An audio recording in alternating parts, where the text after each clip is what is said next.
Pronto, estamos ao vivo.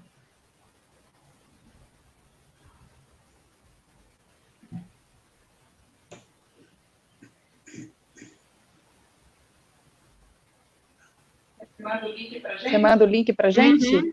Bia? Vou pegar aqui, é que está carregando, peraí. Ok.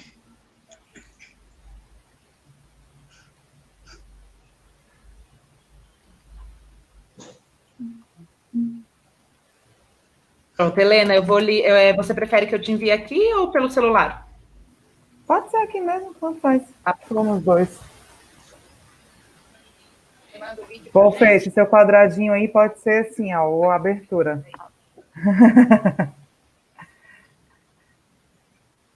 Cultura não é mercadoria, no geral. É isso aí. Exato. Pronto. Link enviado, tá, gente? Pronto.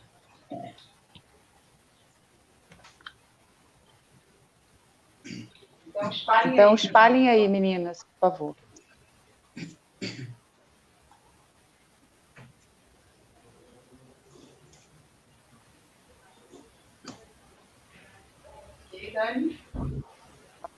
Ok.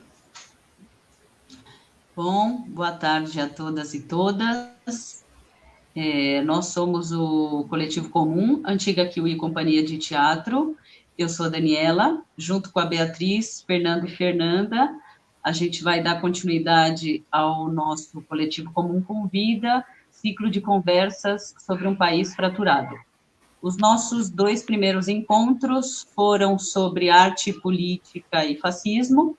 O primeiro encontro foi com o professor de literatura Tércio Redondo, sobre a contribuição de Brecht para a compreensão do fascismo brasileiro. E, em setembro, o nosso convidado foi o filósofo e professor Vladimir Safatli, com o tema Fascismo à Brasileira e o papel das esquerdas. Os nossos próximos 2 encontros são dedicados ao tema da indústria cultural. No mês passado, nós tivemos a convidada Ana Chan, pesquisadora integrante do MST, com o tema a indústria cultural 2.0, o agro é pop. A nossa convidada de hoje é Helena Martins, a Fê vai apresentar melhor ela. Só queria, desde já, convidá-los para o nosso próximo Coletivo Comum Convida, que vai ser no dia 5 de dezembro, com a historiadora Ângela Mendes de Almeida. A discussão vai ser sobre o livro dela, Do Partido Único ao Stalinismo. Gostaria de dizer que essas conversas estão sendo transmitidas ao vivo pelo Facebook da companhia e depois vão ficar disponíveis no canal do YouTube, é só acessar lá. Por último, queria dizer que quem quiser fazer contribuições ao debate, quiser deixar perguntas, pode deixar aí nos comentários que a gente vai ler aqui no finzinho da conversa. Bom, vamos começar. A gente começa, em geral, com uma intervenção artística, e eu vou trazer aqui algumas frases que foram ditas, frases que estão no roteiro de uma peça da companhia chamada Manual de Autodefesa Intelectual. É a nossa comédia musical. Vocês podem assistir, está no nosso canal do Vimeo. Mas essas frases são as seguintes: algumas vocês vão reconhecer, são famosas, outras são de nossa autoria mesmo. Proteja-me daquilo que eu quero. Subdesenvolvimento não se improvisa. Quem está feliz é porque não está entendendo nada. A espécie humana é um acidente da matéria. Não se pode dizer a verdade na televisão. Tem muita gente olhando. Tudo que você sabe está errado. Inclusive isso. Eu compro, logo existo. Não se preocupe, nós o protegeremos da realidade. A verdade é uma ótima camuflagem. Ninguém acredita nela. Bom, isso é para começar a nossa conversa de hoje, para dar o start inicial. E agora eu quero apresentar rapidamente a nossa querida convidada, nossa amiga insurgente, Helena Martins. É professora da Universidade Federal do Ceará, doutora em Comunicação Social pela Universidade de Brasília, com um período de sanduíche no Instituto Superior de Economia e Gestão na Universidade de Lisboa. É integrante do Intervozes, Coletivo Brasil de Comunicação Social, fez parte do Conselho Nacional de Direitos Humanos e trabalha como jornalista da EBC, da Empresa Brasil de Comunicação, entre tantas outras coisas. É autora do livro Comunicações em Tempos de Crise, lançado pela editora Expressão Popular em 2019, e coautora do livro Desinformação, Ameaça ao Direito à Comunicação, muito além das fake news, que é uma realização do coletivo Intervozes. Helena, muito bem-vinda a esse nosso espaço de debate e de ação social. Eu que agradeço, eu me sinto absolutamente em casa e feliz por encontrar vocês, ainda que à distância.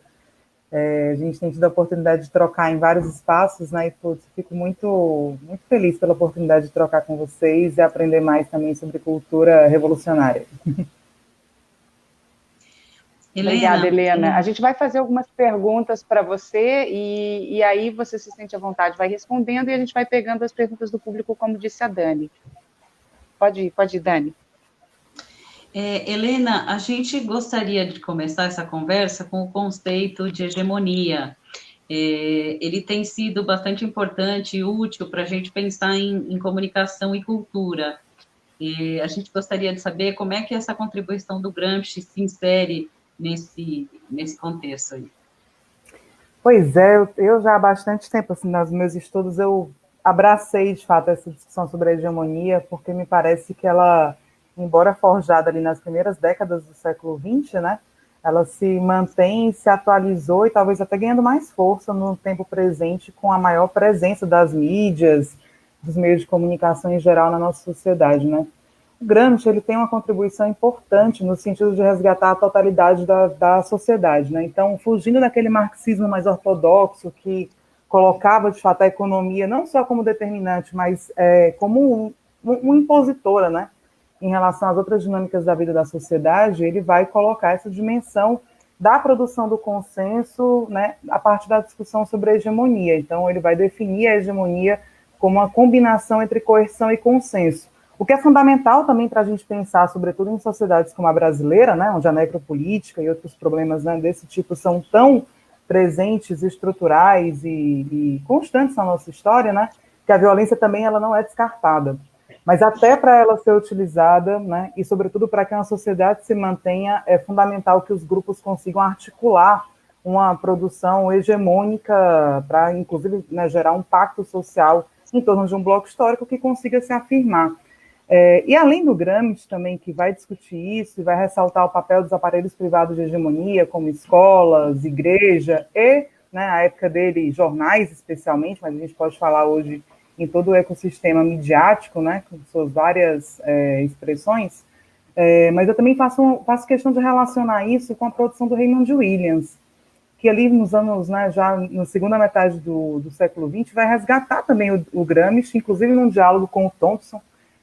O Thompson dá uma cobrada no Williams, né, fala, olha, você está escrevendo aqui sobre cultura, mas é cultura no singular, né, e acaba que ainda segue uma lógica de uma cultura hegemônica, e o Williams vai resgatar o Gramsci para discutir, de fato, o embate entre as culturas, né, e o Williams vai acrescentar a ideia de hegemonia, a ideia de contra-hegemonia, né, compreendendo que o tempo todo, por mais que uma hegemonia esteja assentada, muito forte, ela sempre encontra resistência, né, ela sempre encontra uma pressão, uma contramola que resiste, né?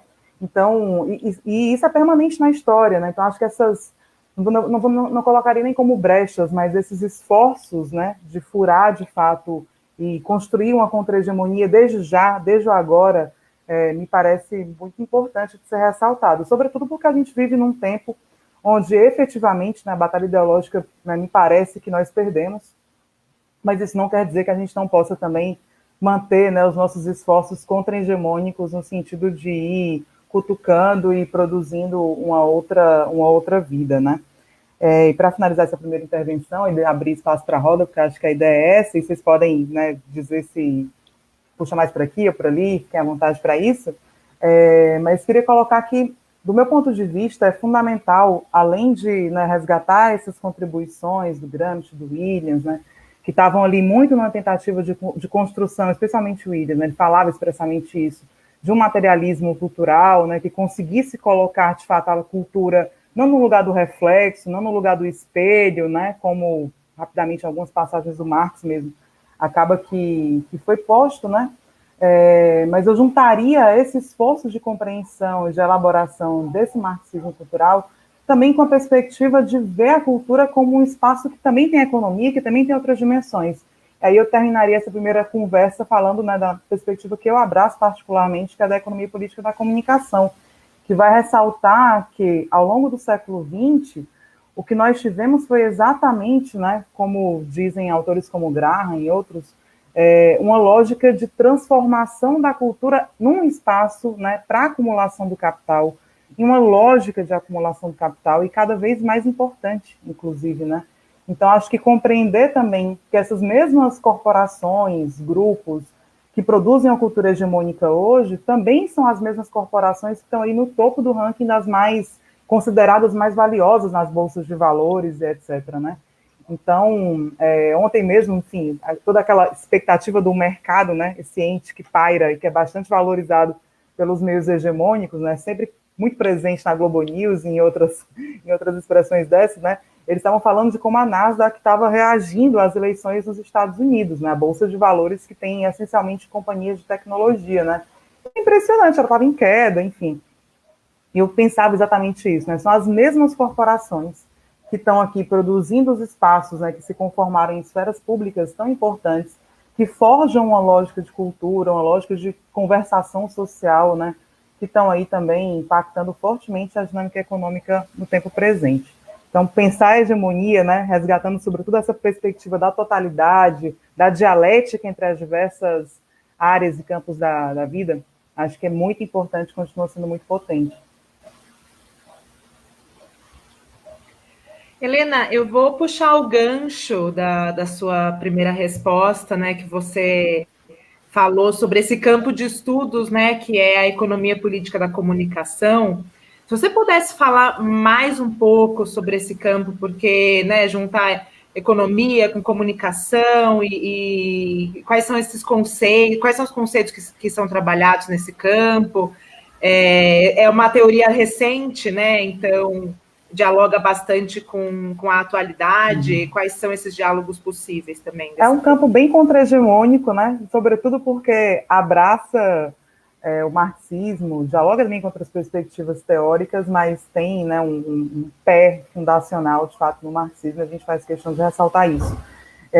Pelo menos aqui no Brasil, um dos marcos fundadores, né, desse campo é o livro do professor César Bolanho, O Mercado Brasileiro de Televisão, que ele vai desenvolver uma forma de analisar, né, o mercado brasileiro de televisão, combinando aí, inclusive metodologicamente, algumas ferramentas que vêm da microeconomia, mas pensando de fato esse sistema televisivo, né, como uma combinação que vai ter uma dimensão ideológica, que vai ter também uma dimensão econômica.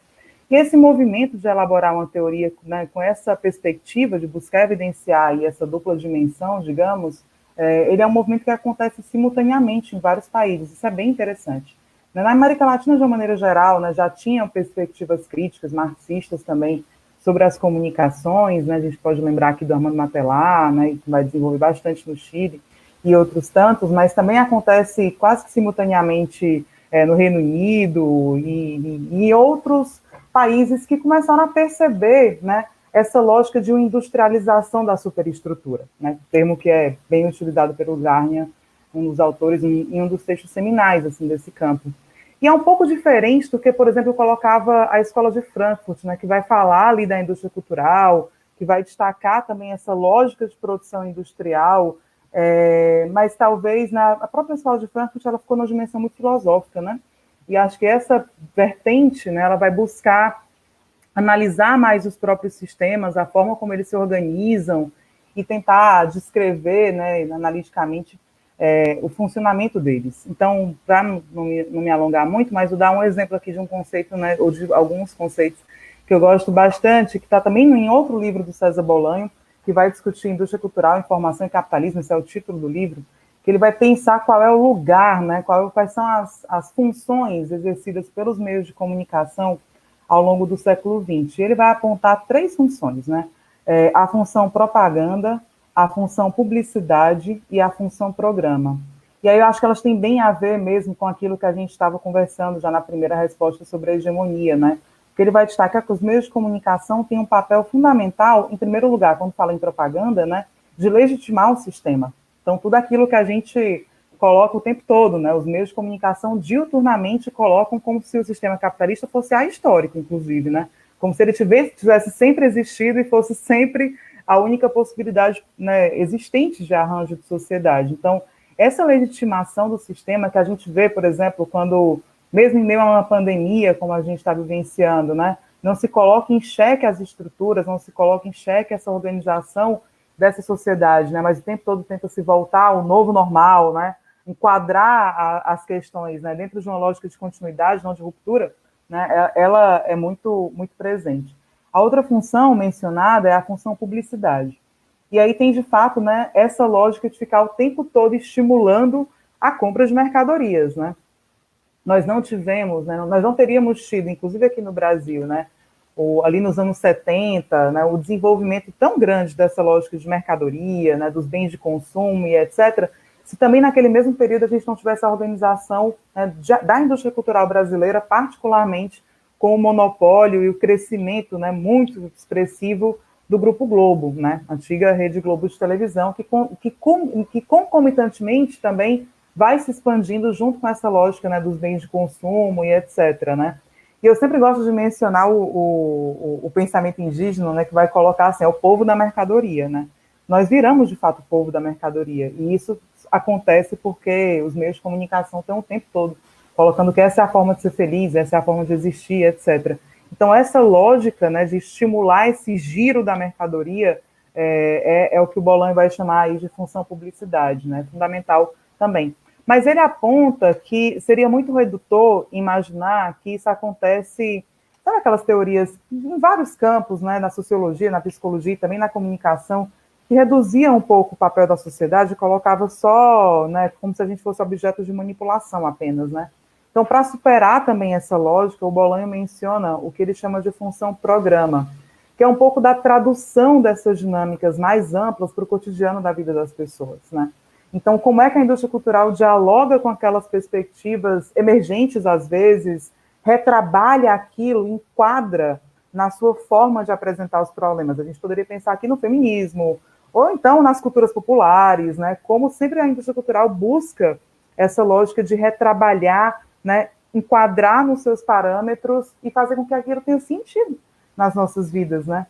Então, essa função programa, ela também ressalta essa dinâmica da indústria cultural de tentar se aproximar do receptor, das suas necessidades, dos seus modos de vida. Eu colocaria essas 3 funções, porque me parece que todas elas hoje continuam, mas também são atualizadas. Então, como pensar, por exemplo, essa função programa considerando os algoritmos e a forma como eles controlam, pensam, né, organizam um pouco a oferta a partir dos nossos dados. Então, tem várias questões aí que a própria economia política da comunicação está refletindo sobre, não tem resposta pronta, mas acho que são chaves de leituras, né, importantes assim, para a gente pensar essas movimentações, até porque todas elas, né, estavam muito conectadas, estão muito conectadas com essa reflexão do lugar da comunicação na sociedade, né. Então, se a gente pensou muito qual foi o lugar da comunicação, né, no capitalismo monopolista, típico ali do século XX, eu acho que a gente tem que pensar hoje qual é o lugar da comunicação neste ultracapitalismo, né, ultraliberal que a gente vive hoje. Helena, eu queria aproveitar a mesma onda aí, e assim, você foi mostrando a interseção de muitos debates, não é? Desde o debate, digamos, mais histórico aí, né, que começa nos anos 40, em torno, pelo menos na produção europeia, né, em torno da indústria cultural, com Adorno, Horkheimer, etc., a dialética do esclarecimento, até chegar, digamos, eu acho, concepções um pouco mais em fase com o que a gente está vivendo, dando um destaque muito importante para a propaganda, publicidade, etc. o que você falou agora. Eu queria, dentro dessa linha mais geral de reflexão que você está fazendo, ler um trechinho aqui do teu próprio livro, esse que chama Comunicações em Tempos de Crise. Muita crise.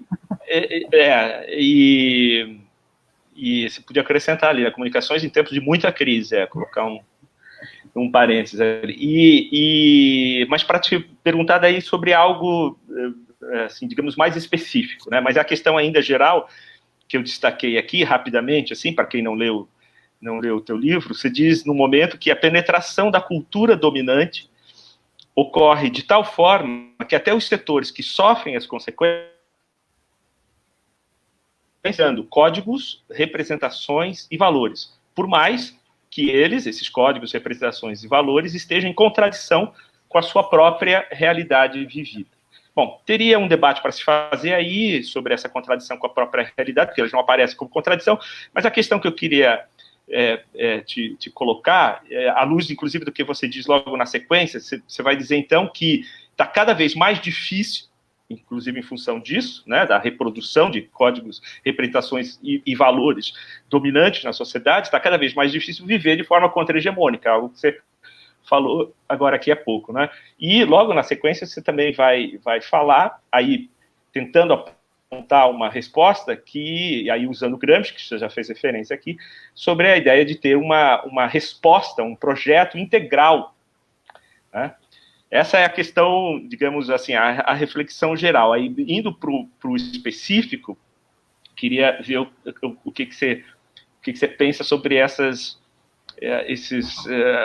situações que a gente tem vivido agora, né? Uma delas é a campanha eleitoral. Na verdade, não é a principal, mas eu queria falar dela porque a gente está vivão. A gente acabou hoje, é o dia que saiu, né? As pessoas que vão ver isso daqui a anos podem ter como referência que hoje é o dia que saiu, pelo menos por enquanto extraoficialmente, mas bom, né, o resultado da eleição norte-americana, e o Biden ganhou do Trump, né? E bom, a gente sabe como é que se dá a campanha, os mecanismos utilizados, né, na publicidade política nos Estados Unidos, mas ela não é muito diferente do Brasil, né? A do Brasil não é muito diferente da norte-americana, mesmo a dos setores ditos progressistas, ou de setores claramente à esquerda, né, eles também repetem modelos, né? Então, uma ideia que eu queria trazer é essa, de como os setores que estão se opondo a um modelo de sociedade, se opondo à hegemonia, tal como ela tem se apresentado em todas as esferas da sociedade, repetem isso aqui que se chama de códigos, representações de valores. Essa é uma questão. A outra, eu sei que é muita coisa, mas só juntando aqui, é a questão do empreendedorismo, né? Então, tem uma questão aí que é a nossa reprodução, eu digo, os setores que se colocam claramente como anti-hegemônicos, politicamente anti-hegemônicos, mas talvez não culturalmente anti-hegemônicos, né? E a questão do empreendedorismo, ou eu sei que num determinado momento você também fala, nesse mesmo livro, de valorização das identidades particulares. Quer dizer, o que você está colocando em questão são os, com aspas grandes aqui, que é um longo debate, os chamados identitarismos, né? Então, queria te ouvir um pouco, à luz dessa grande reflexão, sobre questões mais imediatas, digamos, da nossa política. Eu fico tão feliz de ter uma leitura atenta, assim, vamos conversar muito, queria realmente que a gente tivesse vários momentos de troca. Agradeço muito por essa leitura atenta de um livro que foi colocado muito na perspectiva de fato de ser um pontapé de debate, né? Esse livro, Comunicações em Tempos de Crise, ele foi feito, né, num convite da Expressão Popular, com a parceria com a Fundação Rosa Luxemburgo, que, né, eles forjaram uma coleção que chama Emergências, e colocaram vários temas, assim, né, da conjuntura, temas que estão aí para o debate, e pediram para a gente fazer um livro de apresentação, né? Então tem sobre democracia, tem sobre ataques à universidade, tem sobre mineração, o meu sobre comunicações. Então é um livro, de fato, que ele passeia por vários temas, como deu para perceber da sua própria fala, né? Então a ideia é essa mesmo, né? É ser meio que um pontapé para alguns debates. Mas eu gostei muito do ponto que você levantou, porque acho que talvez ele seja um pouco da síntese, né, do problema da indústria cultural hoje, né, desse lugar da cultura hoje.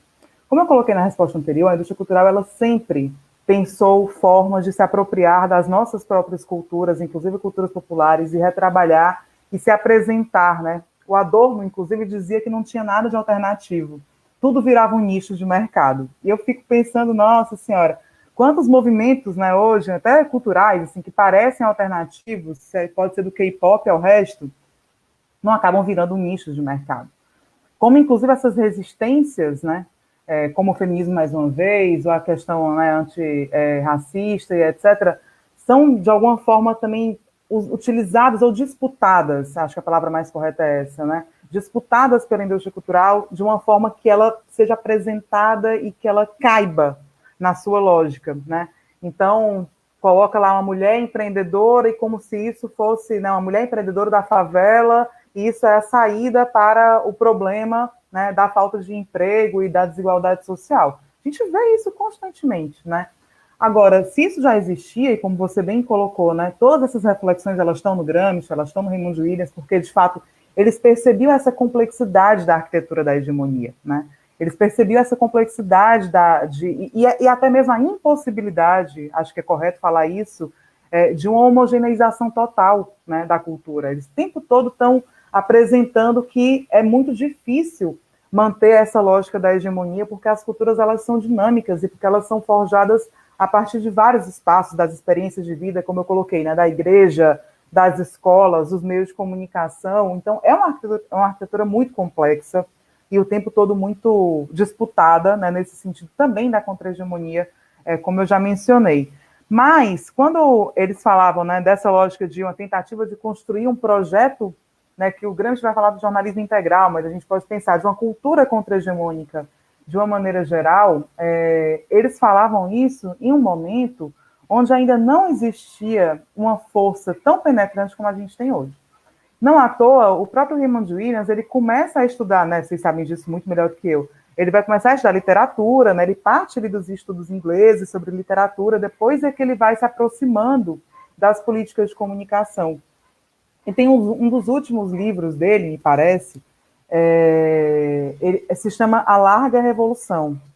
Eu acho que aqui no Brasil ficou A Longa Revolução. Eu tenho a edição em espanhol, porque não tinha aqui no Brasil ainda, há uns 10 anos, mas agora a editora da Unicamp começou a tem publicado muitos livros dele, que é ótimo, né? Mas ele vai falar da Longa Revolução exatamente para dizer que, dada a força e a penetração do sistema dominante hoje, né, só uma longa revolução vai conseguir quebrar esse sistema. E aí, por que isso, né? Estou voltando nesse diálogo, né, com a economia política da comunicação. A partir dos anos 70, a gente tem uma mudança estrutural no capitalismo, né? E essa mudança estrutural, né, nessa perspectiva, a gente tenta entendê-la, né, como uma lógica de aprofundamento da própria subsunção do trabalho, né, da intelectualidade, da dinâmica do capital, né? Então, se, ao longo do século XX, de uma forma geral, né, esses espaços da cultura, né, de vários tipos de expressões, inclusive do mundo do trabalho, mas também áreas da vida, que não eram totalmente mercantilizadas, elas passam a cada vez serem mais mercantilizadas, né? Vou dar um exemplo muito concreto. Os nossos afetos são muito mais mercantilizados hoje, né? As nossas formas de relação, elas viraram dados para serem vendidos, né, o tempo todo, né? A cultura é muito mais mercantilizada hoje. É muito difícil a gente, inclusive, separar. Eu sempre dou esse exemplo também, porque é a rede que eu mais tenho problemas, eu acho a mais nítida nisso, né?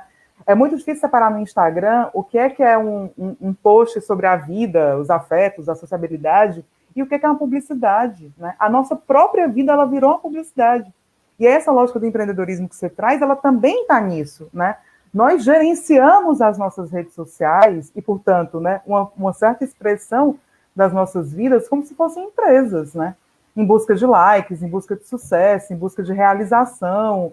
Então, esse processo que tem esse fundamento, né, nessa reestruturação ampla do capitalismo a partir da década de 70, com esse espraiamento da lógica da mercantilização para diversos aspectos da vida, ele hoje é retumbante, né? Eu fico me perguntando muitas vezes, assim, fazendo um diálogo absolutamente hipotético aqui com vocês, tá? Me permitindo isso. Fico me perguntando muitas vezes o que a minha geração e as gerações mais jovens, inclusive da militância, escutam. O que a gente escuta em termos de música? O que a gente vê, né? O que a gente busca publicar nas redes sociais? Eu acho muito parecido. Eu acho tudo muito parecido com a indústria cultural, né? Porque essa presença, ela está muito constante, e os espaços onde a gente pode ter até o contato com estética contra-hegemônica, né? O teatro que eu sei que vocês fazem, né, e muita gente faz, mas quanto chega até as pessoas e quanto chega a lógica, né, do Reels no Facebook, da dancinha engraçada, sabe? Então, assim, é muito dominante isso, né? E isso vai estar em absolutamente tudo, assim, vai estar guiando, orientando, né, os modos de vida. Para não me estender mais, mas porque a pergunta ela foi bem provocadora, e eu gosto muito dela, já, de alguma forma, essa lógica da subsunção, da mercantilização de tudo e etc., ela vai estar hoje guiando, né, as pessoas em um mundo onde é o indivíduo que vale, né? Essa é a lógica do neoliberalismo, cada vez mais desse ultraliberalismo que a gente está vivenciando, né? Então, eu sempre pergunto para os meus alunos, assim, vocês têm medo de ficar desempregados quando terminar a faculdade? Todos eles têm, né? E é assim, levantam as mãos todos de uma vez, né? E de quem é a culpa se vocês ficarem desempregados, se passarem por alguma dificuldade e tal? É nossa, né? A ideia é essa. Então, esse mundo, ele é um mundo que apresenta para tudo a saída do indivíduo, para o bem ou para o mal, né? Para a sorte ou para o fracasso. É o indivíduo. E aí, muitos deles são convidados a achar que o que vai resolver essa situação de crise é a lógica do empreendedorismo, né? Vamos aqui se virar, é a criatividade. E tudo isso está conectado. Pode parecer estranho, mas é só a gente pensar assim, quantas vezes nós já ouvimos conceitos como economia criativa, né? Capitalismo criativo, está tudo conectado, é isso mesmo, foram conceitos forjados para explicar essa ampliação da lógica da mercantilização para um campo como a cultura, como a sociabilidade, que antes não eram tão mercantilizadas, né? E que vão ter, concretamente, para o trabalho, vão significar se vira, empreende, né? Ganha você sucesso. Vocês que estão aí no campo da cultura sabem disso perfeitamente, né? É o MEI, né? É isso.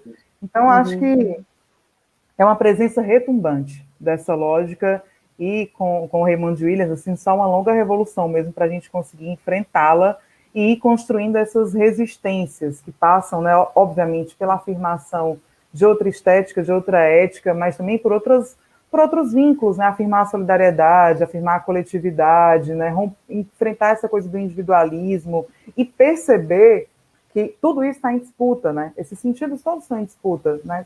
Você citou a questão das identidades também, nesse mesmo sentido, a percepção das diferenças pode ser libertadora, né? Mas ela também pode acabar reforçando tudo isso. Então, né? E o sentido hegemônico que é dado, ou que tenta ser dado, pelo menos, é esse, né? Então, como é que a gente, de fato, entende essa disputa e faz com que, né, se coloque muito mais no sentido de uma longa revolução?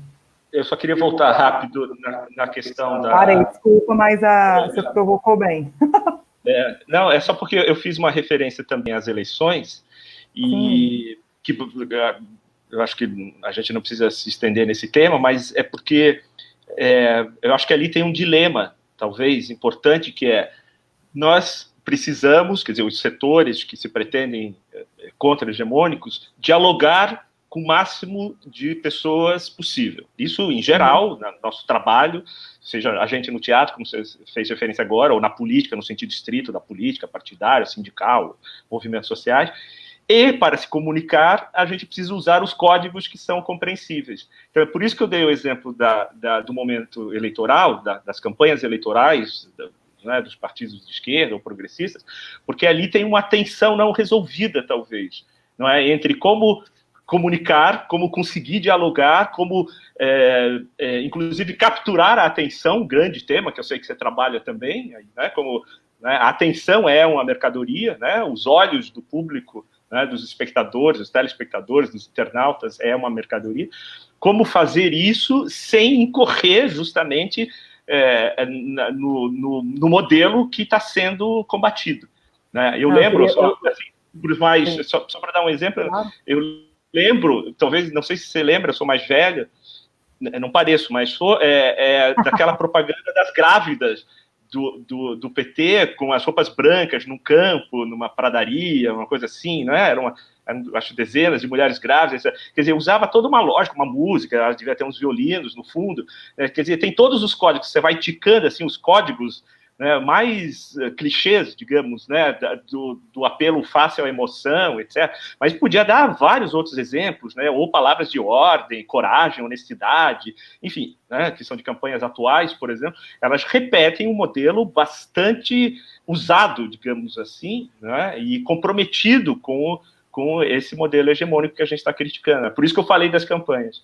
Não, é fundamental, porque, bom, né, a gente está imerso absolutamente nisso e vou tentar ser mais rápida na resposta, mas vou falar de campanha. Me permitam também, porque eu estou indignada com a campanha, em muitos sentidos, então é importante a gente discutir o que está acontecendo com a política, no fim das contas, né?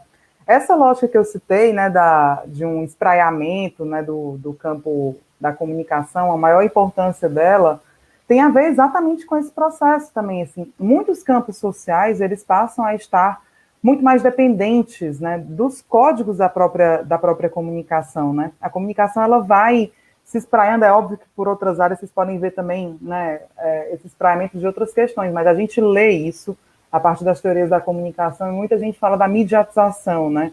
Processo de mediatização da sociedade, quer dizer, você pode pensar do brincar hoje, ao se relacionar, ao vender, ao fazer política, né? E é muito difícil desassociar essas dinâmicas todas, das dinâmicas das comunicações, porque esse processo dos anos 70 para cá levou de fato a esse espraiamento das comunicações para diversos campos da vida social, e isso se tornou ainda mais presente, mais forte, né, nos últimos 10 anos, com o smartphone e etc. A própria educação, né, o Gramsci falava aí nos aparelhos privados de hegemonia, estando escola, meio de comunicação e igreja, e, bom, a igreja está na TV, né, e está no WhatsApp também, a escola também muito marcada pela presença das mídias, então isso é muito presente, e a política, sem dúvida alguma, né, a política, ela sempre teve uma relação muito forte com as comunicações, né. Tem um documentário que eu gosto muito, que chama Arquitetos do Poder, que ele é fruto de uma tese de doutorado da Alessandra Alder, do Rio de Janeiro. Eu achei ótimo que ela transformou a tese no documentário, então colocou todas as entrevistas lá, é super acessível, eu sempre recomendo.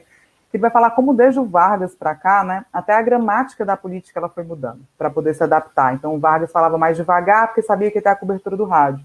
Depois a campanha vai virar um negócio mais publicitário, porque a dinâmica da publicidade passa a ser uma dinâmica muito hegemônica, né? E aí ela vai falar de várias campanhas, né, do FHC, até chegar na campanha, nas campanhas já no começo dos anos 2000 ali do Lula e tudo mais, e ela não chega, obviamente, né, um trabalho mais antigo, no momento atual, mas no momento atual, nessa mediatização da forma da política, né, sendo a mídia o elemento, a tecnologia o elemento de mediação de diversos contatos, de diálogos, de atividades, o que a gente tem é essa gramática se impondo, né.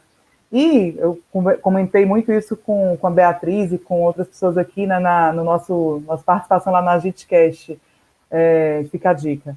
Mas enquanto até esse momento era a dinâmica da publicidade, aquela que pautava muito, né, a própria política, uma adaptação dos programas, dos candidatos, da forma de apresentação a uma lógica meio de sabão em pó, né, como a gente comentou muito ao longo dos anos 90, 2000, no caso do tempo presente, me parece haver uma transformação de tudo em entretenimento.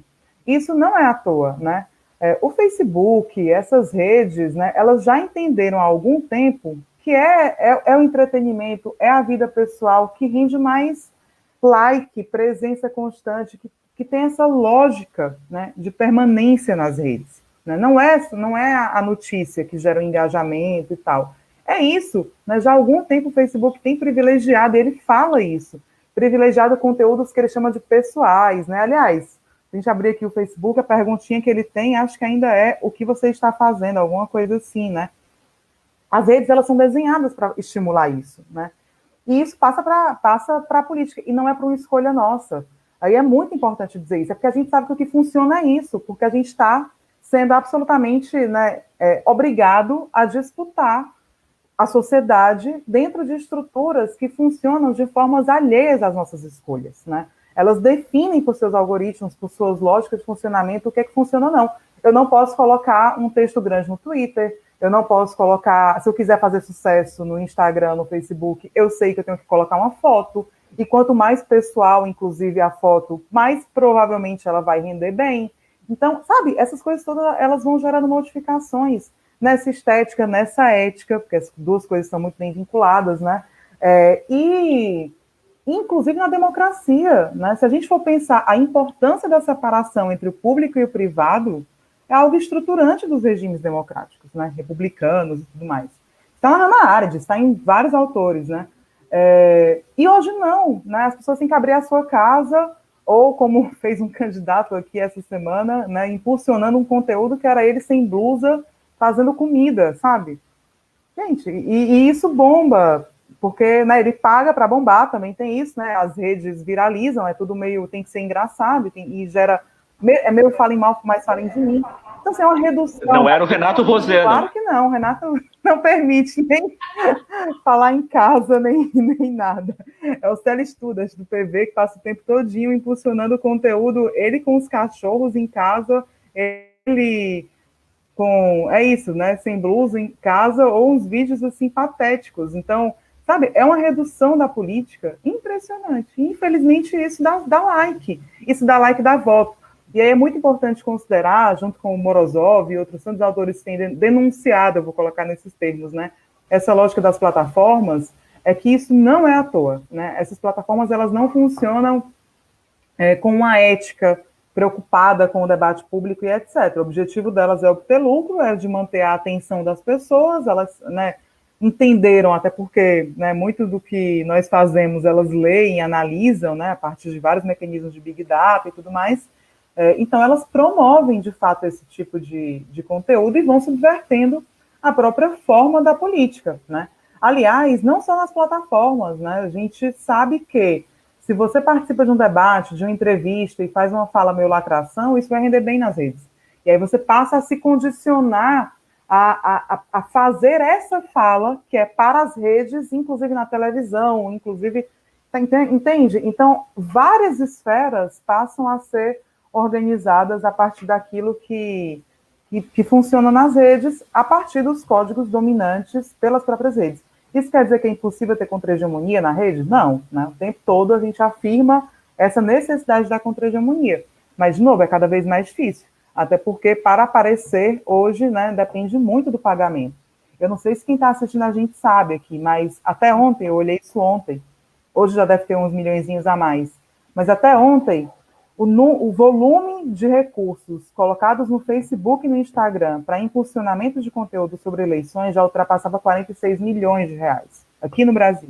46 milhões de reais em impulsionamento. Né? Os candidatos aqui de Fortaleza, a campanha que eu estou acompanhando mais, então, né, me permitam, como Sarto, Capitão Wagner, eles estão no topo dos que mais doaram, e a cada semana eu estou falando de 200 mil reais entregues para o Facebook, né? Por dia, coisa de 15 mil reais. Então, assim, olha a desigualdade e olha a centralidade também que essas plataformas passaram a ter nessa política, né, sem regulação, sem proibições. Então, é uma situação muito grave que tem modificado, né, várias esferas aí do próprio fazer político.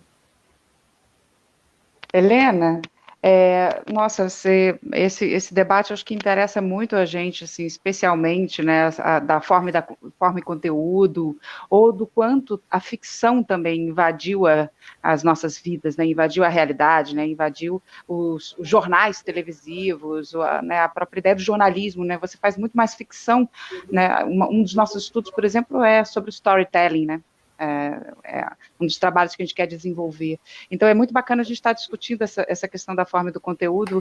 Você falou bastante agora do mundo da política, né? Você poderia falar um pouquinho também no jornalismo, eu acho que poderia ser interessante, mas então já deixo essa pergunta, mas eu queria falar também sobre o mundo, digamos, dos filmes documentários, que, na verdade, também estão fazendo uma mistura entre documentário e ficção, né? Então, 2 filmes que a gente tem que tratam sobre a questão das redes é o Privacidade Hackeada e o Dilema das Redes, né? Ambos estão disponíveis na Netflix. Olha, eu já acho isso uma coisa, já é uma contradição, né? Então, já é um indício, exatamente. Então, eu acho importante a gente debater aqui com você, que é uma especialista no assunto, e nós que tratamos da questão, né, justamente da estética, de como você traduzir determinados pensamentos dentro do campo da arte, da cultura, esses filmes, sim, eles pretendem fazer a denúncia né, do domínio dos perigos dessas novas tecnologias na sociedade que a gente vive. No entanto, Helena, eles mantêm uma fórmula estética da indústria cultural. O recurso à ficção, a construção de um herói, de um vilão, estratégias de apelo à emoção, tudo isso aparece no filme e a gente não debate isso, né? Como se isso fosse naturalizado, se isso fosse normal, né? Além disso, você fala, inclusive no seu livro, sobre uma estética das mídias hegemônicas, né? Essa ideia do padrão Globo de qualidade, né?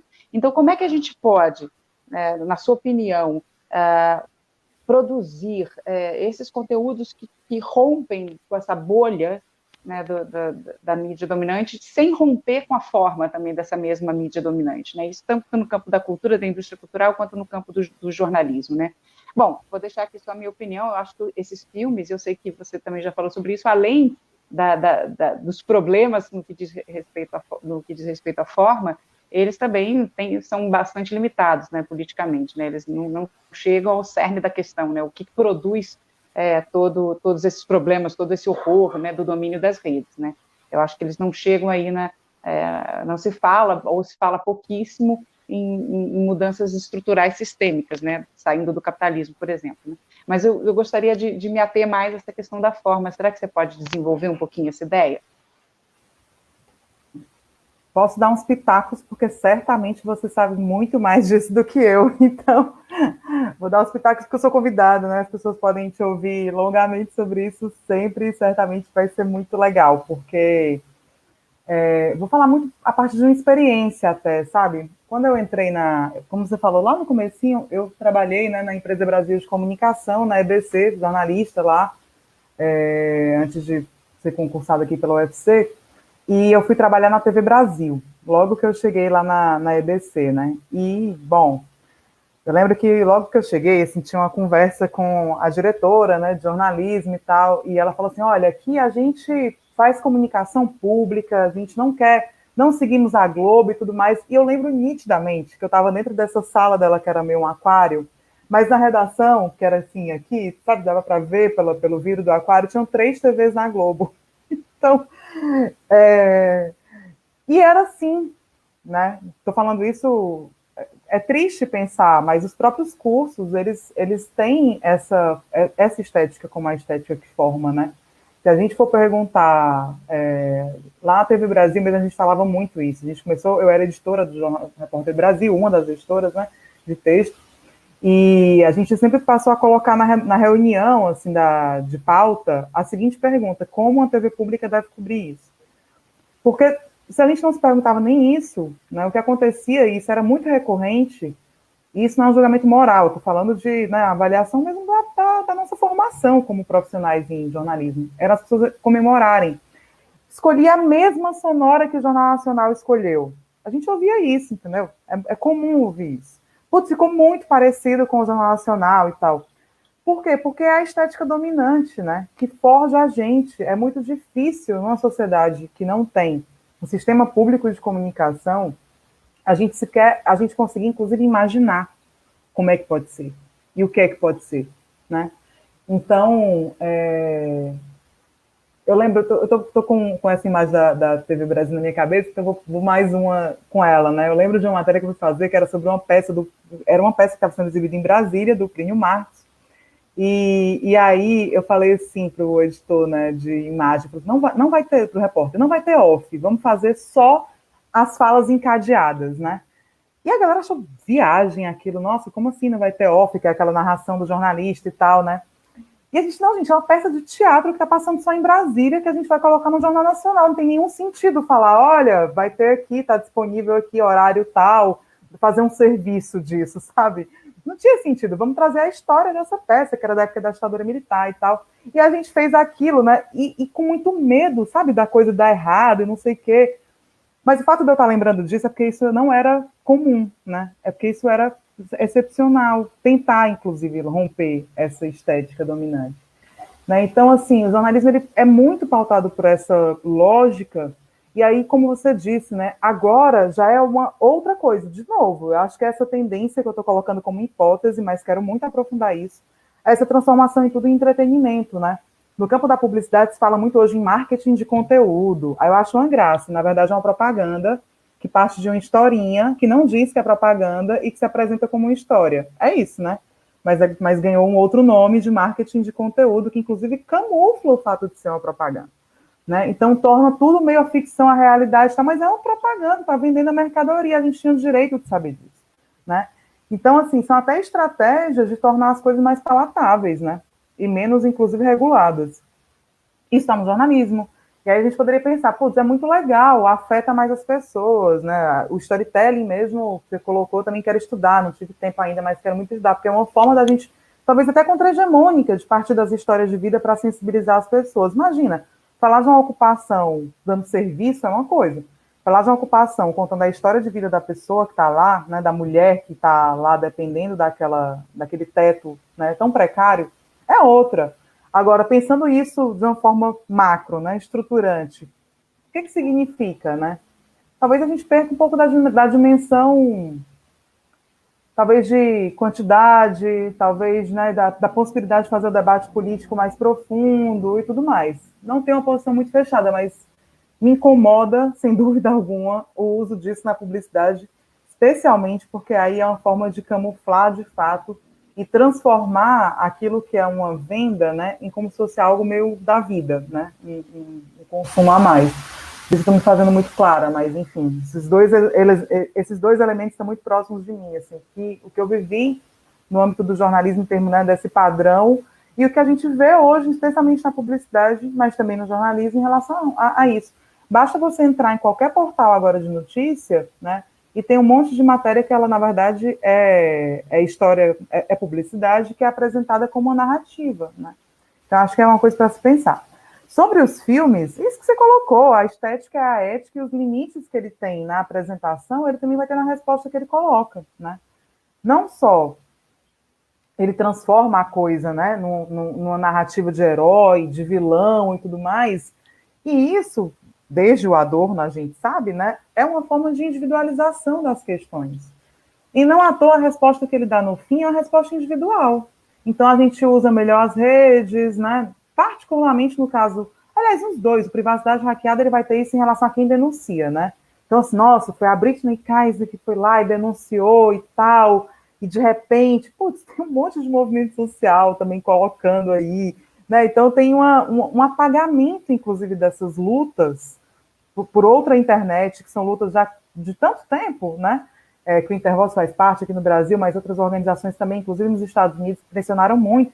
E parece que é uma questão de apresentação, né? De o professor, a jornalista, a pessoa que denuncia, é tudo individual, né? Então a gente vai esperar, talvez, o próximo indivíduo a fazer a próxima denúncia e não pensar em como organizar uma luta por mudanças em relação à internet. Eu acho que a privacidade hackeada é isso. Inclusive, aquele começo me cansa muito, porque fica assim, cadê as questões, né? Você vai contando as histórias e tal. E no caso do dilema das redes, né? Também é isso. Termina que essa estética bem indústria cultural, do vilão, do cara que vai lá, que denuncia e tal, ela vai se apresentar no final como a resposta que ele coloca, né? Quer dizer, a resposta que ele coloca em essência é: vamos mudar as redes, a nossa forma de ver as redes. Mas em nenhum momento está colocado. O que hoje nós temos, e temos que mudar, é o modelo de negócio das plataformas digitais, né?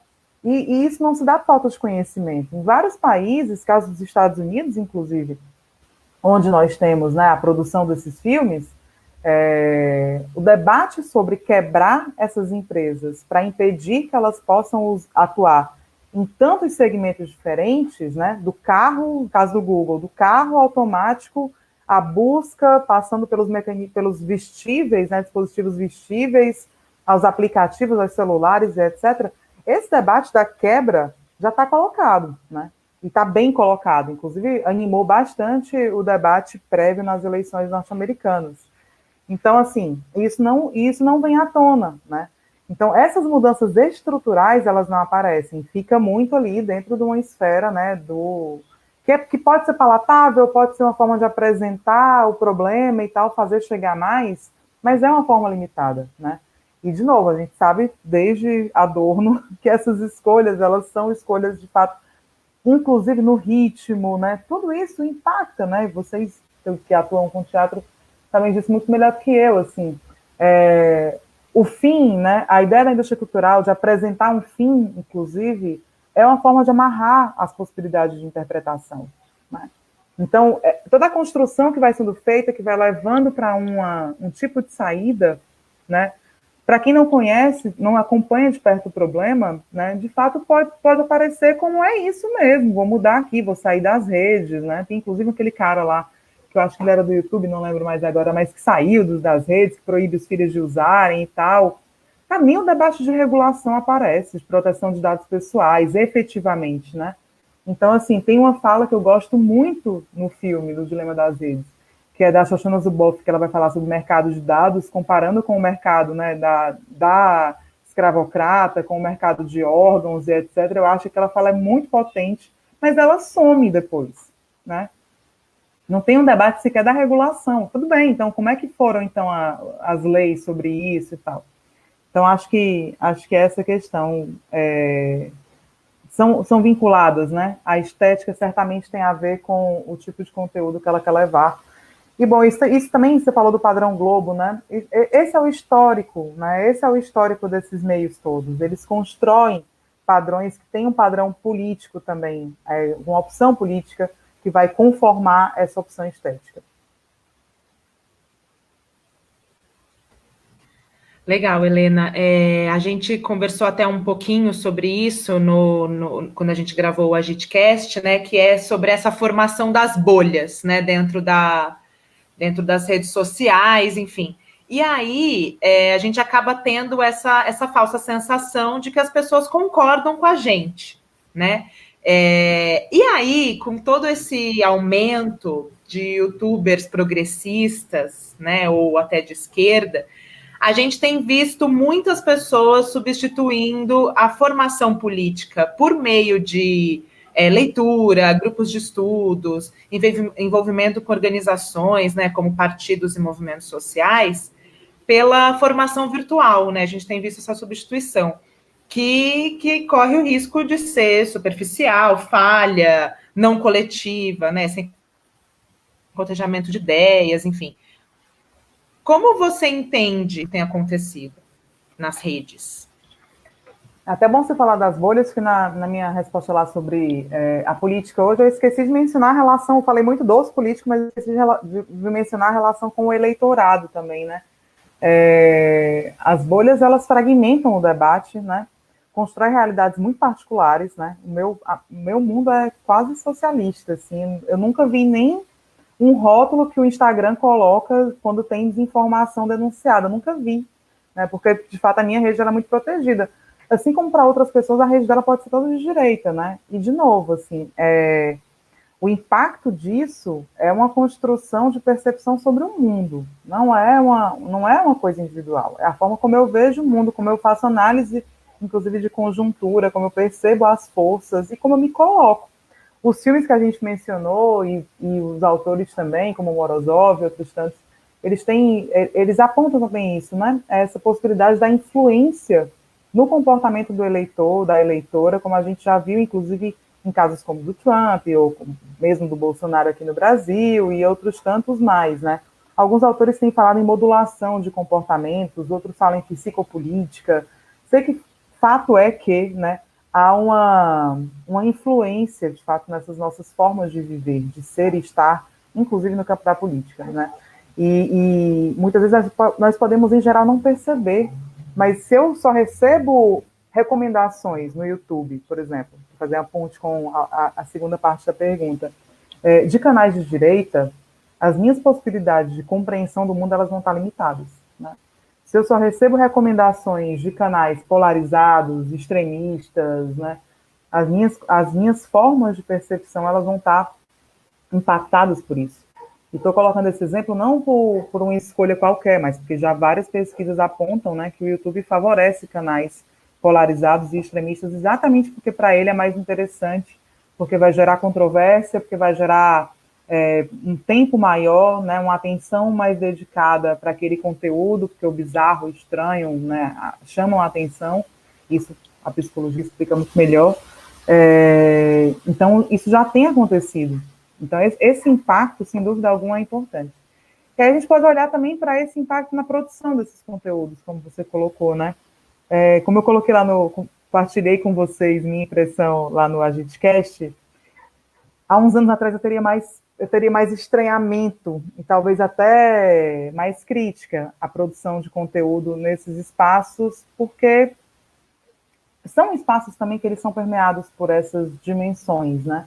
Essas dimensões do individualismo, essas dimensões da autoexposição, essa coisa do empreendedor de si mesmo, né? E são espaços muito marcados por essas lógicas dos algoritmos, do que funciona ou não funciona nele, né? Eu sempre cito o caso do Whindersson Nunes, um dos youtubers mais importantes, né, mais conhecidos do Brasil.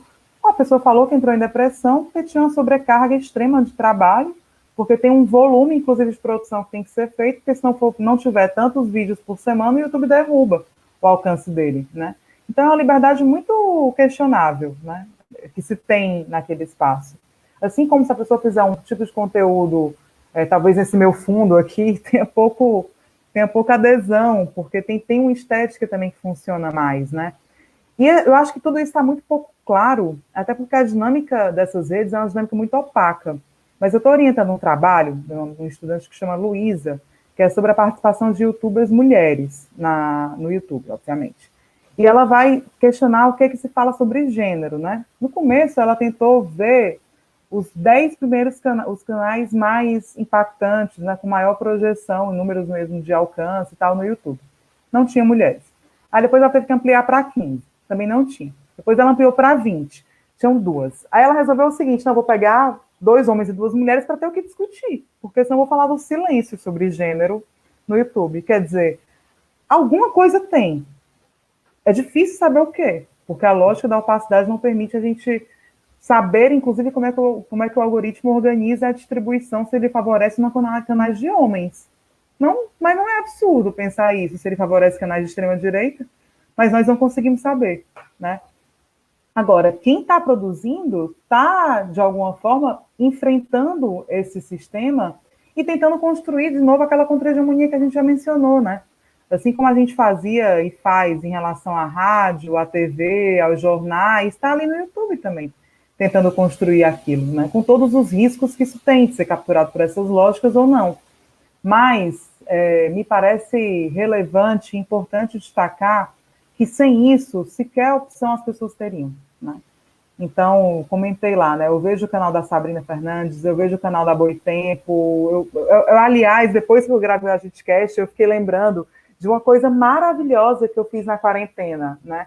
Eu fiz todo um curso sobre o capital na quarentena, né? Com a Marina Gouveia, maravilhoso curso, todos os sábados, a gente ficava de 6 a 9 da noite, né? Tá lá todo o curso, inclusive, disponível, a professora da UFRJ fez um curso que a gente leu todos os capítulos do Capital. E a participação era impressionante. Ao vivo, tinham cerca de 500 pessoas acompanhando. Quando você ia ver o vídeo no fim, tinha não sei quantas mil pessoas vendo um curso sobre o Capital, né? Então, assim, desconsiderar isso não é razoável, né? É muito importante fazer esse tipo de publicação e conseguir chegar em mais gente do que a gente conseguiria chegar, inclusive, presencialmente, né? Mas sem esquecer, obviamente, de que é preciso lutar também para que outros espaços existam.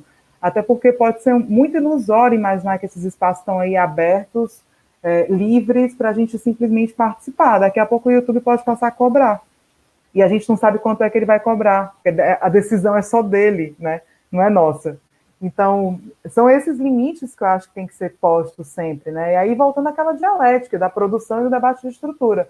É fundamental produzir para poder termos essas opções, e inclusive para a gente poder fazer uma outra estética. Aquilo que eu comentava sobre a experiência na EBC, né? Se a gente nem faz, como é que a gente vai imaginar o que poderia ser num país onde não tem sistema público efetivo, potente, que, né, tenha canais, inclusive, que sejam janelas de exibição para aquilo que não é hegemônico ou que vai dar certo, né? Isso é muito comum em vários países, ter ter emissoras que funcionam exclusivamente para colocar formatos diferentes. Como a gente não tem isso aqui no Brasil, talvez esses canais no YouTube eles possam ser um pouco isso. Agora, de novo, né, fazendo a vinculação também com a estrutura, porque não dá para a gente ficar na mão do Google, né, e colocar esses conteúdos no Google e depender do Google para ter alcance, para ter janela de exibição e etc. É fundamental que a gente lute também por outros espaços, né, e que ampliemos até as possibilidades de produção de conteúdo nas redes. Eu acho que muita gente aqui foi da época dos blogs, né, etc., no começo ali dos anos 2000. Tinham mais canais, né? A gente colocava lá www.blogspot, alguma coisa assim. E agora muito passa por esse crivo de estar nas redes, né? Então, é perigoso demais, porque se ela simplesmente muda o modelo de negócios e isso impacta a produção e a circulação, a gente pode perder muito espaço. Então, acho que são as duas coisas casadas, né? E eu queria muito, né, que as pessoas que estão aí no YouTube produzindo também integrassem, de fato, essa luta por uma mudança na estrutura dessas plataformas digitais.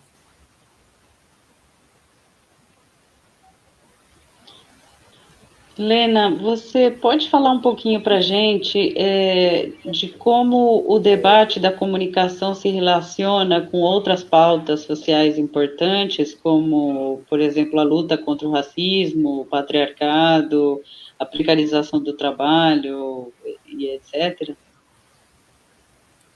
A gente sempre coloca, né, que o direito à comunicação ele tem talvez duas. Até em Fortaleza ficou quente. O direito à comunicação ele tem essas duas dimensões, né? De fato, a comunicação ela tem que ser compreendida como um direito por toda essa importância que eu coloquei até aqui, né? Então, e é um direito de produzir e circular. Nós não estamos falando de liberdade de expressão apenas, né? A gente está falando de pensar uma lógica que faça com que as pessoas que produzam também tenham alcance, consigam participar disso. Mas, por outro lado, o direito à comunicação e pensar a comunicação nessa esfera da garantia dos direitos também tem um pouco de um espaço de mediação, né? Como é que as pessoas sabem da luta antirracista, como é que elas conhecem, inclusive, autoras, youtubers ou músicas, né? Cantoras que não estejam por aí, né? A comunicação, ela cria realidades. E se essas questões elas não passam pelas comunicações, elas simplesmente podem não existir para as pessoas, né? Tem uma dinâmica que eu sempre faço com os meus alunos, sabe? Eu sempre peço para eles fecharem os olhos e imaginarem o Leblon, Paris, vários lugares assim bem conhecidos. E aí depois eu começo a trazer para Amapá, aliás, né? Nossa solidariedade com a Amapá sem energia. É isso. Se os meios de comunicação não falam disso, a gente não fica nem sabendo. E aí, quando eles vão, né, eu pergunto para eles, o que é que vocês viram no Amapá? Ou o que é que vocês viram aqui em Caucaia, ou em Crateús, cidades aqui do Ceará, né? E é impressionante como não tem nenhum registro imagético dessas cidades, desses espaços.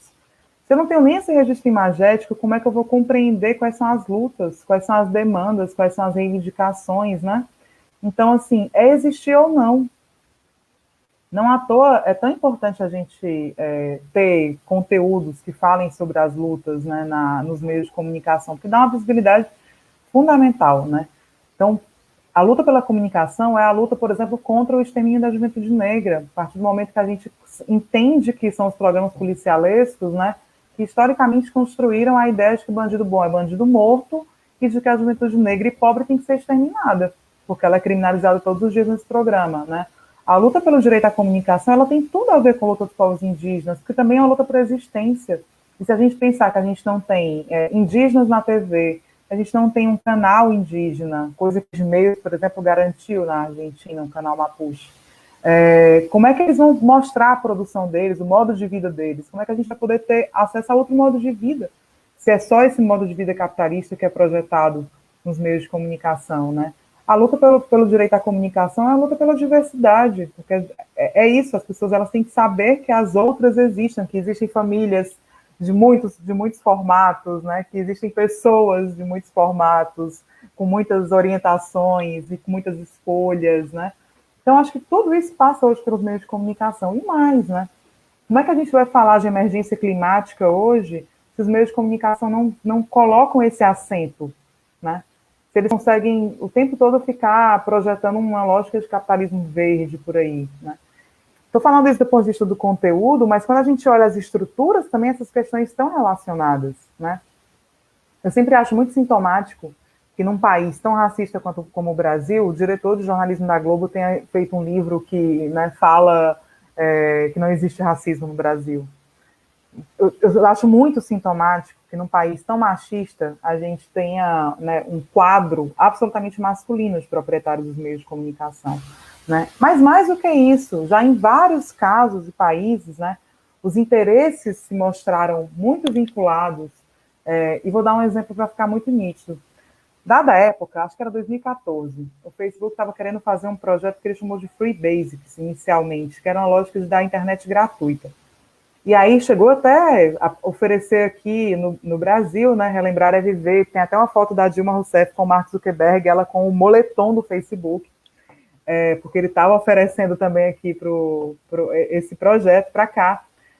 E qual era a questão do projeto? É que ele ia dar internet gratuita parcelada, né? Então, assim, aqueles sites com os quais o Facebook teria um acordo seriam acessíveis.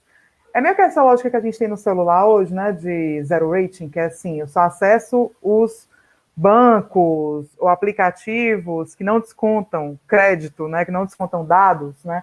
Era um pouco isso na internet como um todo. E nós, obviamente, nos rebelamos contra isso e tal.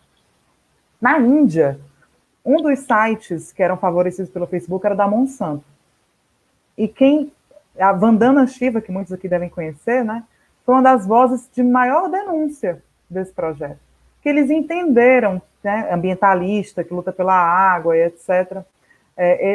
A turma ambientalista entendeu que, se não houvesse uma crítica a esse projeto, os conteúdos da Monsanto poderiam chegar em todo canto, né? E eles sabiam que os conteúdos que eles e elas produziam não eram priorizados, não chegavam até as pessoas. Então, gente, é isso, entendeu? Fora essas dinâmicas de controle, de modulação, de influência, de projeção, como é que a gente vai falar daquilo tudo, né? Sobre uma outra cultura, uma cultura contra-hegemônica, se a gente tem nossos afetos absolutamente mapeados e controlados. Então, assim, não dá para falar em resistências, seja em qual campo for, né, sem considerar essa dimensão, que é a dimensão do que torna público, do que dá relevância e do que nos forja, do que forja, inclusive, a agenda pública e a nossa agenda também, né? Então, acho que, para mim, é absolutamente nítido isso e é muito doloroso, às vezes, né, a dificuldade que a gente tem de quem atua muito no movimento de comunicação de construir pontes com outros setores. Mas quando a gente vê, né, os meios de comunicação diuturnamente defendendo a reforma trabalhista, né, a gente sabe o impacto que isso vai ter para quem faz luta sindical, para dizer que eu não falei de sindicatos, né? Então, assim, tem tudo, a gente realmente tinha que resgatar uma ideia de encontro de lutas, porque é disso que se trata, né? Nenhuma luta fragmentária vai dar conta do desafio que a gente tem, e todas elas têm essa conexão com os meios de comunicação.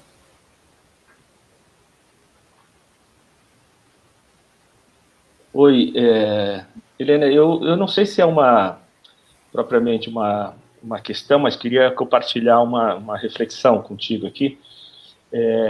Bom, não escapou para você que a gente chamou essa nossa conversa aqui de fabricação do consenso, né? E que é uma referência explícita ao Chomsky, né?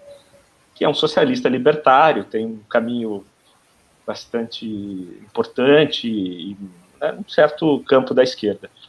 E eu queria lembrar dele para a gente falar do Bolsonaro, aproveitando essas tuas últimas colocações aí, né?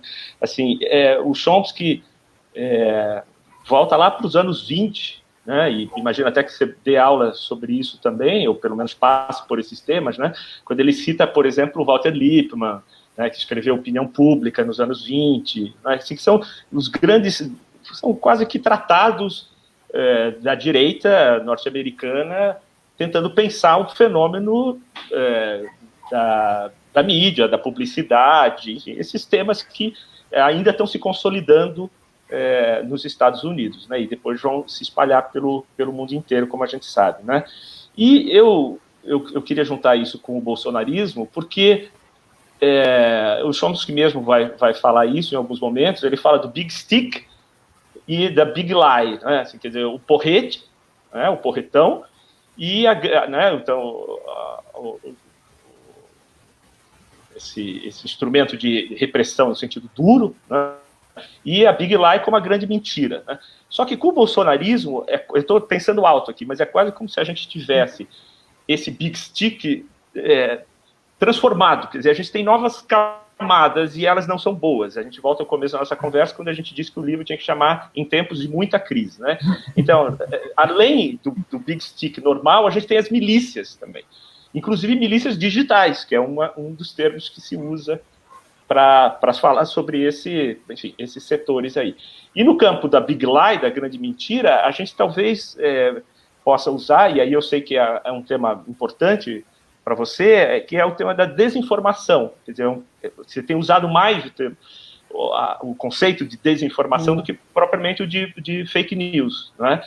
Então, quer dizer, a partir de uma reflexão que foi muito importante, que eu acho que continua sendo útil, essa da criação de ilusões necessárias para a fabricação do consenso, que é uma teoria importante desenvolvida aí pelo Chomsky, né, já há décadas, né, mas que a gente tem novos momentos, novas etapas que deixam a realidade mais complexa e, portanto, os nossos instrumentos de reflexão e depois de ação sobre essa realidade também tem que ser mais complexos, né? Não sei se você pode falar um pouco sobre isso. Uma coisa que eu acho muito interessante desse livro do Chomsky é porque ele destaca também a dimensão estrutural, né? Não é só um debate da linguagem como se ela fosse descolada de quais são esses meios, né? Ele vai ressaltar ali que há estruturas, fatores estruturais para essa fabricação do consenso, que decorrem, por exemplo, do fato dos meios de comunicação estarem inseridos numa lógica de mercado. E aí eu acho que é muito por aí, sabe, que a gente tem que ver, inclusive, o debate da desinformação e do que acontece hoje, porque a ideia de fake news, ela ficou uma ideia, inclusive, muito banal. Fake news, o Trump falava que o que falavam de crítica para ele era fake news e tudo mais. Quando vários pesquisadores e até instituições, mesmo caso da OEA e outros tantos, né, começaram a colocar acento na ideia de desinformação, foi para destacar que se trata de uma política deliberada, né, intencional, de fabricação, para usar o termo, né, é sempre difícil falar esse de, porque tem discordâncias, mas vou colocar aqui né, de um caos comunicacional, não é um termo que é muito, ele é bem discutido, mas a ideia né, a fabricação intencional de uma confusão em termos de comunicação para obter ganhos políticos e econômicos, né. Então, acentuar isso é muito fundamental, inclusive para a gente pensar as respostas. Aqui no Brasil e em vários outros países, né, as respostas, mesmo vendo Bolsonaro, mesmo sabendo de todo o processo da campanha de 2018, etc., algumas respostas se voltaram à criminalização, por exemplo, de quem compartilha desinformação, né, como se fosse um caso individual, né, aquela coisa do tio do Zap. E não se trata disso, ou então isso é a ponta do iceberg, de fato. Né? O que a gente tem é um processo de utilização dessas plataformas que construíram mecanismos que facilitam o uso delas para a desinformação. Né? Bom, os próprios filmes que nós já mencionamos mostram isso, especialmente o Privacidade Hackeada. Não é que o Facebook foi usado só, né? Ele participou do processo. As plataformas, elas não são neutras, e elas participam de muitas formas. Se a gente pensa que o WhatsApp permite que o Fernando ou a Dani, né, criem infinitos grupos, né, ou estou falando de milhares de grupos e de listas de transmissão, ele é permissivo com a lógica de funcionamento, né, naquele esquema piramidal que se dá a distribuição da desinformação no WhatsApp. Né? Tem alguns agentes que conseguem estar em muitos grupos e que conseguem ir fabricando esse consenso inicialmente, e depois que ele já está mais estabelecido, é que ele ganha o engajamento, né, orgânico das pessoas, que também existe. Né? Não gosto quando a galera diz, né, que só tem robô no Twitter e tudo mais, eu acho muito redutor, porque a gente tem que pensar e reconhecer que a fabricação do consenso ocorre.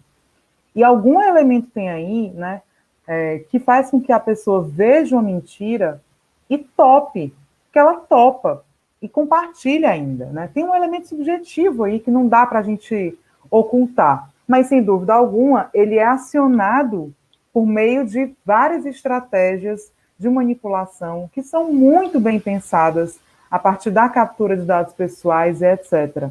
O diretor da campanha do Trump de 2016 chegou a falar que eles faziam quase 50 mil posts por dia.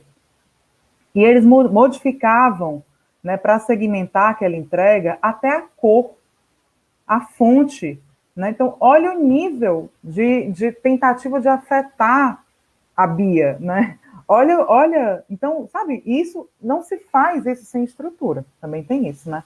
Não se faz isso sem estrutura. Então, essa fabricação, ela é muito complexa, ela se dá muito a partir desses elementos e tal. Agora, se com a TV, né, no caso da radiodifusão, essa fabricação do consenso tinha dificuldades, porque a TV é um espaço massivo, né, que consegue distribuir o mesmo conteúdo para uma gama muito grande de pessoas, mesmo a TV a cabo, né, a gente está falando de qualquer programa atingir milhares de pessoas. No caso das redes sociais, essas possibilidades de fabricação de consenso, elas são mais perversas, me parecem mais perigosas, porque a gente pode, né, ter uma política a partir desse mapeamento dos interesses das pessoas. Então, eu conheço muito a Fernanda, eu sei com o seu sonho que ela tem, eu sei o que ela pesquisa no Google, eu sei o lugar que ela quer conhecer, eu sei o que ela fala para as amigas e amigos dela, eu sei o que ela lê. Né? Então, assim, a minha possibilidade de incidir, né, nela é muito maior do que antes, no caso da TV. E aí podem pensar, não, mas aí tudo bem, não vai ter um consenso, porque então vai ser o que eu quero, o que a Fernanda quer, o que o Fernando quer, o que a Dani quer, o que a Beatriz quer, e aí entra uma certa lógica da diversidade, mas não, a própria economia política da comunicação também discute muito isso. Tem um paradoxo dessa diversidade, porque essa diversidade ela é aparente.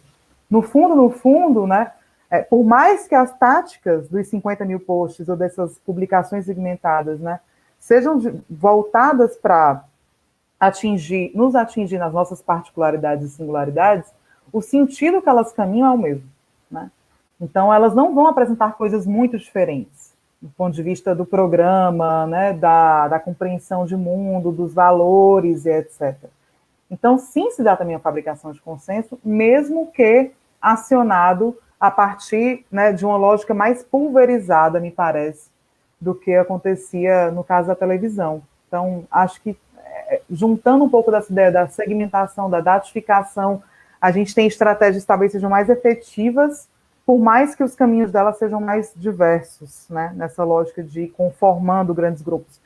E isso pode ficar muito nítido quando a gente vê, inclusive, o que é mais compartilhado. Assim como nos Estados Unidos, agora nas eleições norte-americanas, né, para presidente, a gente viu, né, toda uma fabricação de fake news, de desinformação, em torno dos sistemas de contagem, da compreensão do sistema eleitoral, do convite às pessoas não irem votar, etc., são esses mesmos temas que aparecem aqui no Brasil, ou que apareceram até na Colômbia no plebiscito sobre a paz lá, e aquela discussão com as Farc.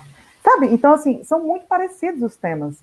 A turma que estuda o WhatsApp, né, caso do João Guilherme, eu sempre recomendo os trabalhos dele, que eu acho muito bons. Ele sempre comenta que a primeira vez que ele viu uma madeira de piroca foi lá nos idos de 2011. Né? Então, assim, não é muito diverso. E tinha a ver lá com o enfrentamento no PNDH3, com a bancada evangélica, porque a base fundamentalista que começou a se organizar, blá, blá, blá, que voltou com a Dilma, que foi usada no Bolsonaro, sabe? Então tem a fabricação de consenso, por mais que por essas estratégias, né, mais segmentadas. E passa pela estrutura, concordando com o Chomsky.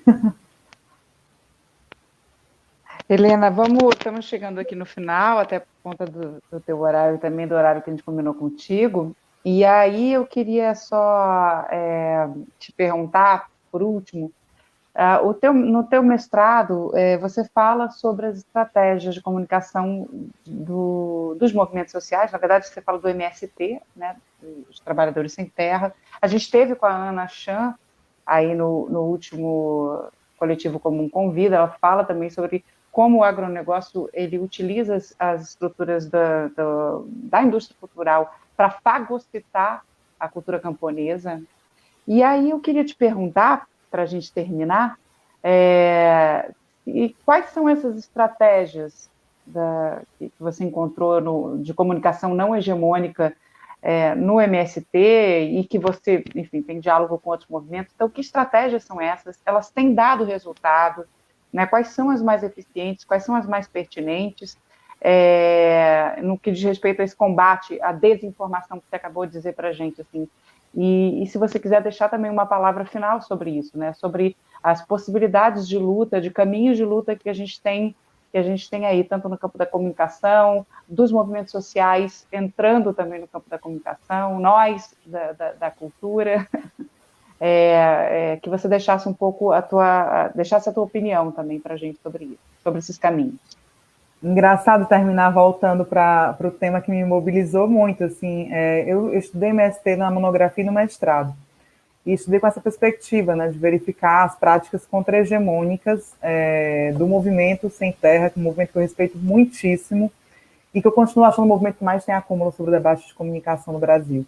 O MST, primeiro assim, ele já surge de um processo também, óbvio, né, de muitas lutas e etc., mas muito organizado também pelo meio de comunicação. O Jornal Sem Terra é anterior ao MST, né? E ele, seguindo bem o Lenin, né, tinha a perspectiva de organizar as lutas, né, e fazer com que aquelas lutas se encontrassem num organizador coletivo que era o jornal, né? Então, como tinha muita briga, luta pela terra em vários lugares, né, o jornal conseguia mostrar essa unidade do propósito e da situação enfrentada, né, particularmente em distintas regiões. E o MST fez um processo que eu acho que falta, às vezes, para as outras organizações, inclusive para as nossas, de formação e sensibilização. Então, assim, ao longo, no mestrado, na monografia, eu estudei uma rádio comunitária do MST e também vi uma coisa muito interessante, que é o fato da comunicação ser muito, não quero usar a palavra funcional, porque eu não gosto dessa ideia funcionalista, mas, enfim, ela é potencializadora do engajamento. Né? Então, muitas pessoas que não se viam como militantes do movimento passam a se sentir, a se dizer integrantes do movimento, inclusive muitos jovens, que eram quem faziam, essencialmente a rádio comunitária que eu estudei, nesse contato com a rádio, porque tinha que falar dos temas e tal. Então, tinha lá um programa Reforma Agrária no ar. Putz, ela tinha que falar da reforma agrária, né? Então, uma menina de 15 anos ia lá e estudava a reforma agrária e tal. Mas no mestrado já consegui mapear o processo mais geral do movimento, porque eu não estudei só a rádio daqui, né, do Ceará, que foi o meu objeto inicial, mas pensei a política de comunicação do movimento. E mapeei, né, com a ajuda do MST, que me cedeu, inclusive, esse material, eu mapeei os documentos todos que o MST fez sobre comunicação. E é muito interessante ver o próprio processo de elaboração do movimento sobre comunicação. Os primeiros materiais, eles eram essencialmente cartilhas, né? Então, assim, faça um mural, coloca aqui e tal. Depois, ele vai organizando tanto estruturas internas, como setoriais, né, setorial de comunicação, até organizando uma reflexão muito profunda sobre comunicação. Então, tem um texto, particularmente, que ele vai discutir hegemonia, né, não lembro mais o nome, mas tem artigo meu publicado sobre esses documentos, que é brilhante, assim, vai recuperar os autores, pensar qual era esse lugar, sabe? O MST tem isso, né? Eles formam muito a militância, né? Eles estudam muito. E eles não têm nenhum problema em recuperar os clássicos, que às vezes são tão apontados como superados, né? Como Lenin, como o próprio Gramsci e tal. Eles pegam, de fato, toda essa história, né? E bebem dessa história, elaboram em cima delas e colocando, inclusive, outros ingredientes até menos convencionais, como Mariátegui, aqui da América Latina, que eles também leem e, né, fazem esse debate da comunicação e da cultura de uma forma muito vinculada. Então, eu acho que esse processo é um processo muito mais importante do que o debate de qual é o instrumento. Porque o instrumento se adapta, né? Eles, por exemplo, não usavam Facebook à época da minha dissertação e eu lembro muito das minhas conversas com o Miguel Stedley, grande companheiro, inclusive foi o Miguel que me convidou para escrever esse livro sobre o qual a gente falou aqui hoje, né, muito por essa parceria que a gente construiu nesses processos de estudo do MST e de prática também, porque aqui na UFC a gente recebeu o curso de jornalismo da Terra, né, uma iniciativa pioneira, fundamental de formação da militância na universidade também. E o Miguel sempre falava, não, porque o Facebook tem uma dimensão muito pessoal, isso não tem nada a ver com o movimento, né, nossas escolhas são outras, eles focavam muito no site, né. Tinha a revista Sem Terra, que é uma revista linda, que era voltada muito para um público apoiador e tal. Depois eles passaram a ter, estão no Instagram, estão no Twitter, estão no Facebook, está em todo canto, né? Então, assim, o instrumento se adapta, mas a compreensão é que faz com que ele seja importante. Inclusive com que se mantenham os esforços, apesar das dificuldades de fazer, sejam dificuldades financeiras, técnicas, contextuais, né, conjunturais mesmo. Então, me parece que é esse o aprendizado, sabe?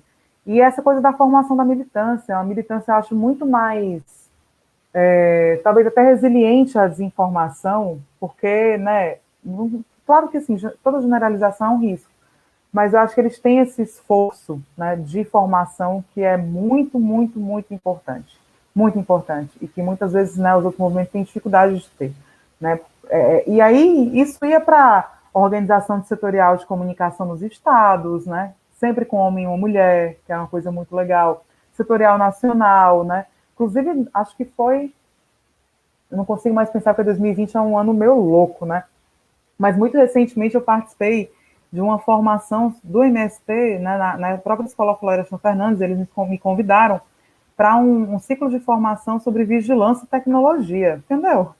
Sim, só consegue acompanhar o debate nesse nível de entender que tem uma questão que tem que ser trabalhada, que merece um seminário e tudo mais, porque tem a compreensão da centralidade da comunicação. E só tem a compreensão da centralidade da comunicação porque fez essa história, né, desse processo de formação. Eles têm um setor que estava discutindo lá, tanto ferramentas de proteção contra a vigilância, quanto o que a gente usa no WhatsApp, o que a gente não usa, como colocar isso a nosso favor, etc. Né? É uma outra possibilidade de acompanhamento desses desafios, porque as mutações das comunicações, elas são constantes. Hoje, nosso problema é a desinformação. Daqui a um ano pode ser a manipulação dos nossos corpos e afetos de uma maneira ainda mais ostensiva, com internet 5G e tudo que se desenha aí em relação a isso, né? Então, os problemas, eles vão mudando, mas é preciso ter a compreensão da importância disso para que a gente consiga identificá-los até, e pelo menos iniciar o processo de enfrentamento a eles. Para finalizar, deixar um beijo para vocês, né? Um prazer enorme participar dessa conversa com gente que eu admiro tanto, tanto, tanto. Então, espero que tenha contribuído aí também e que a gente possa se reencontrar em outros espaços, inclusive presencialmente em breve, né? Não porque será um novo normal, mas porque vai ter vacina, ela vai ser aplicada, né? A gente está nesse nível, por enquanto, né? Tem que dizer isso, né? Importante, ciência, tudo. E porque a gente quer transformar, né? A gente quer transformar, a comunicação e cultura tão bem vinculadas. Tem saudade aí do Ceará, desse ventinho bom que tem por aí, né? Fortaleza. Bom, então acho que é isso, na verdade. Você falou que não basta, né, a informação, mas esse processo de formação que é um processo de organização coletiva também, né? Acho que é muito importante falar sobre isso nesse momento que a gente está vivendo. Helena, muito obrigada por você estar aqui. A gente está numa correria danada, porque é um momento, né, de eleições municipais, que para quem é de esquerda é um momento importante de politização. Então, é um prazer, um privilégio ter você. Eu sei que você está super na luta aí, a gente também está aqui em São Paulo. Esperamos virar esse jogo e virar a nosso favor, né? Eleger realmente pessoas, né, políticos e, né, homens e mulheres politiques que possam levar as causas populares para dentro do parlamento, né, e para dentro do executivo também. Só lembrando aqui, a Dani falou no início, o próximo encontro, o último do ano, vai ser também com uma pessoa que acompanha o nosso trabalho, que é a Ângela Mendes de Almeida, que é historiadora e que escreveu o livro Do Partido Único ao Stalinismo. Então, a gente continua o debate sobre como a gente pode encontrar espaços de resistência, de caminho de luta contra os regimes autoritários. É um debate que está bastante quente aí nesse momento, na esquerda, então acho que vai ser bem bacana. Vai ser no dia 5 de dezembro, também mesmo horário, um sábado, às 5 da tarde. Muito obrigada mais uma vez, Helena. Manda um beijo grande aí para o Renato, nosso companheiro também. Espero que estejamos juntos em breve na luta, é isso mesmo. E a gente sempre termina com uma frase que eu acho que você deve falar bastante também, que é fora Bolsonaro. Fora Bolsonaro. Tchau, gente. Fora Bolsonaro. Já foi fora Trump e agora fora Bolsonaro. É o próximo. Obrigada, Helena. Obrigada. Tchau, tchau, gente. Obrigada. Obrigada, Tchau, Helena. Obrigada, foi ótimo.